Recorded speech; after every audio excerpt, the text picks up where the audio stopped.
Welcome to another episode of Retail Media Thursdays with me, David Sequeira, Managing Director here at Skai. In true Media Thursday style, we're here at a pub, the Jagged Hare in Victoria, and we're going to be interviewing another retail media expert, Jason Wescott from Xaxis. Enjoy. Jason, great to have you here. Hey, buddy. Hey, I guess to start with, it'd be great if you could tell us a bit more about your role at Xaxis, what you do, and also for those that don't know, what is Xaxis and who are you? Yeah, good question. So, I'm the global practice lead for commerce at Xaxis, and Xaxis is a proprietary Group M business. They've been at the forefront of programmatic for over 10 years now. And what they do is bring AI tech together with data-driven creative and also omni-channel solutions in order to transform digital media investment into business outcomes. That's what they're most well known for. Great. How does that link to commerce? Is that a new part to the business? Yeah, I think the way that retail media is branching out more into the programmatic space now, it's an obvious play for Xaxis, and yeah, hence the reason of bringing me in to create that solution. So brilliant. Just to start with, what we like to do in this series is think about, I guess, your sneak peek, something that you've seen this week that's interested you, either in the news or a company you've met, or something cool that you've seen and innovative around retail media. Got anything that springs to mind? Not so much around retail media. We had like a PR session at the beginning of the week, and I guess this is what everyone's talking about is the chat GPT. So we're going to be doing a session on it with our marketing science team, just to kind of see what angles there are in relation to marketing science and all of the different applications, the way that we work as well. So that's nice. Super interesting, a super hot topic at the moment, and our marketing and comms team did a really good session with all of the subject matter experts, bringing them all together with our PR agency Ginger May as well, and just a lot of smart people in the room. It was a lot of fun. Brilliant, that sounds really cool. What are we doing here, this pub, the Jagged Hare in Victoria? Tell us a bit about why you chose it. Yeah, so I was feeling a bit nostalgic. And I used to work in Victoria actually, so I started my career in commercial property, and I used to wear a suit and tie every day. I'm so glad I don't have to do that anymore.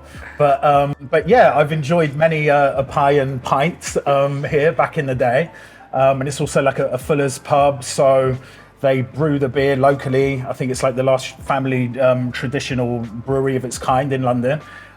So yeah, I feel like a real Londoner when I'm in here, not an imposter one. Nice. Well, it definitely does a good point, so enjoying that. Jason, first question from me. The industry is effectively calling retail media the third wave of digital advertising, search being the first and social being the second. I mean, if you kind of look at some of the hype, you'd think that it's a trajectory of it is almost like the tidal wave rather than just a wave. I wondered from your perspective, do you buy into the hype? Is retail media going to be as big as it is presumed to be? And also, what do you think is going to drive that? Yeah, it's a big question to start. So let's get into some big numbers, first of all. So according to Group M research, retail media reached around $110 billion for last year. And we know that the US makes up about 40% of this number. And it's forecast to grow at 20% this year. So for argument's sake, if we assume the US growth rate for the global number, we can do that going forward. And total digital ad spend, according to eMarketer, is forecast to hit $626 billion this year. It's growing at a rate of 10.5%. And search makes up about 40% of that and is growing at 8.5%. So what we're seeing is that search is growing slower than overall digital, and it's actually growing at less than half the growth rate of retail media. So can it be the biggest wave of them all, the tidal wave? I think it possibly can. So you heard it here first. Yeah. But in order to do so, it's going to need to keep growing at the fast rate that it's growing at now for at least the next 2 to 3 years. And other channels like search are going to need to keep decreasing in their growth rate. And the only way that retail media is going to grow in this fashion is if it evolves the proposition and it can unlock brand budgets that are usually bigger. Interesting. And I guess when we think about that what the drivers of growth are, there's a lot of talk around DSP as a potential there. And if we look across the pond to the US and we look at the partnership that's just taken place between Walmart and the Trade Desk, for example, what do you think about Europe? Are we going to see similar partnerships like that? And also, I guess, if so, what implication does it have on retail media strategy, on measurement, KPIs, technology, and the other like? Yeah, so I think the answer to this question is yes. I mean, already the retailer programmatic offerings, they already exist in Europe, which is great. In the UK, there's Boots with Boots Media Group, Tesco and dunnhumby, there's Ocado, which is now available via the Trade Desk. There's Carrefour in France. And then in Germany, you also have Otto and you have Rossmann as well. And I think the great thing about the majority of these retailers is they're not taking the Walmart approach, which is, building walled gardens. And they're not doing that, which is really good news. And other retailers are taking suit. They're monetizing their sites, they're monetizing their shopper audience data. But because of this, it's creating like a proliferation of retail media owners. Yeah. And that's like a fragmentation of the landscape. So a negative implication of this possibly is that it makes the retail media buying process more complicated for brands and protracted as well. So in terms of strategies, retail media strategies for the future, they definitely need to be more unified. I think in the longer term future as well, they'll probably become more omni-channel in nature. But the only way that this is going to happen is if you have the right tech integrations in place to close the gaps that exist in the moment in buying, in campaign management, and in closed loop reporting as well. Interesting. Quick question on something you just said there. What do you define as omni-channel? Yeah, that's a great question. Great question. It's like buzzword bingo. But yeah, I mean, omni-channel is just looking at an outcome and then using any one channels in order to meet that, but in the most optimal way. Whereas opposed to multi-channel would just be running several channels simultaneously in order to hit that goal. But I always like the analogy of omni-channel within actual e-commerce itself. It's providing that seamless customer journey in terms of how you buy a product, whether that's online, whether that's click and collect, whether that's in store. It should be a nice seamless experience, and you should be able to buy wherever you need to. So if you flip that into advertising and media buying, it's the same principle. Yeah. There's been a little bit of a backlash against retail media in most recent times, and more effectively, more around commerce and just like the profitability of it. When you look at challenges with supply chain or COGS, dramatically increasing due to the economic climate. What's your take on this? Is the retail media bubble about to burst, as we hear from many analysts at the moment, or is it safe to continue? So yeah, this is like a controversial question. I think it's like a very hot topic at the moment. So it's going to be good to get into it. And I think your phrasing around the question, like, is it safe and is it profitable as well? We'll come back to that. I think, like you shouted about the economy, I think it's probably important that we start there. I mean, if we take the UK, for example, which narrowly is not in a recession at the moment by the slimmest of margins, but it's a very tough economic time out there right now. The rate of inflation is the highest it's been for 40 years. If we look at the average inflation rate for the UK last year, it was 9%, and that was up from 2.5% the previous year. And the year before that, it was less than 1%. So as a consumer, it's a really difficult situation of hardship at the moment. The buying power of the consumer is squeezed a great deal. It's a cost of living crisis. This is very well documented, and retailers at the same time want to continue growing their sales. And they're putting a tremendous amount of pressure on brands to help them to match prices, but to maintain their margins at the same time. So I can only imagine if you're a retailer and brands, the discussions they're having this year must be tenser than they've ever been. Retailers, with those tense discussions happening, if we think about those in a bit more detail, because when you're a brand, you're probably buying advertising from the same retailer that you might be selling your products to. And that can make things very, very difficult. So, how can you justify growing your ad spend when you're having arguments with that same business over pricing and over commercial agreements for the year? So it's really, really difficult. But to come back to the question, is that going to burst the retail media bubble? I don't think it will. I think, great for us. But these conversations are nothing new. Like they happen every year. I think they're just being magnified a great deal because of the state of the economy, like you said, at the moment. And retailers ultimately need brands, and vice versa. They're interdependent. And retail media is also proven to help sell more products. And this is what both sides want. And if we look at the growing popularity of e-commerce, there's more sites, there's more products to buy, and you need that layer of advertising there in order to help brands stand out on these crowded platforms, right? So I think that really nicely brings me back to what you were saying about, is it safe? Smart brands have acknowledged that the digital ad landscape has changed a great deal in the last few years. And the really smart brands, they know that they need to be spending at least 20% of their budget, of their digital budget at least, on retail media. And if they're really smart and they want to win, they probably need to be spending more than that.